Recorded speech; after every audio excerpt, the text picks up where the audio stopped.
కోనసీమ జిల్లా అమలాపురంలో Lalitha jewellery smart ఘనంగా ఆవిష్కృతమైంది. 52వ బ్రాంచ్ ను లలితా జ్యువెలరీస్ యజమాని కిరణ్ కుమార్ తో కలిసి మంత్రి విశ్వరూప్, అమలాపురం ఎంపీ చింతా అనురాధ ప్రారంభించారు. మగవాళ్ళ మనసు దొచ్చే విభిన్న డిజైన్స్ కలిగిన ఆభరణాలను విక్రయానికి ఉంచారు. డబ్బులు ఊరికే రావని 40 షోరూంలో కంపేర్ చేశాకే లలితా నగలు కొనుగోలు చేయాలని జ్యువెలరీ యజమాని కిరణ్ కుమార్ అన్నారు.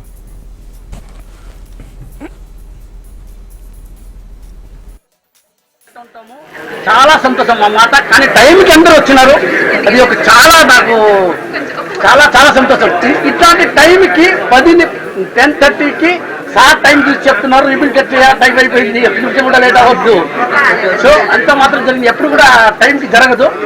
ఈ రోజు మటుకు పర్ఫెక్ట్గా మన అమలాపురంలో 100% టైంకి 10:30కి అయితే 10:31 కూడా అవ్వలేదు, 10:30కే ఓపెన్ అయింది, రిబిల్ కటింగ్ అయింది. సో చాలా సంతోషం. 52వ షోరూము.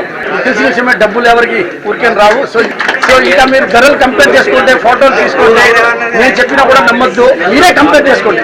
ఏ షాప్ వచ్చినా కూడా అక్కడ పోయి ఫోటో తీసుకొని ఎస్టిమేట్ చేసుకోండి, లలితాలో కంపేర్ చేసుకున్న తర్వాత ఎక్కడ తక్కువ ఉంటే అక్కడ కొనుక్కోండి. ఎందుకంటే డబ్బులు ఎవరికి ఊరికే రావు. చాలా సంతోషం అన్నమాట. కానీ టైంకి అందరూ వచ్చినారు, అది ఒక చాలా నాకు చాలా చాలా సంతోషం. ఇట్లాంటి టైంకి 10:30కి సార్ టైం చూసి చెప్తున్నారు, రిబిల్ కట్ టైం అయిపోయింది, ఎప్పుడు కూడా లేట్ అవ్వద్దు. సో అంత మాత్రం జరిగింది, ఎప్పుడు కూడా టైంకి జరగదు.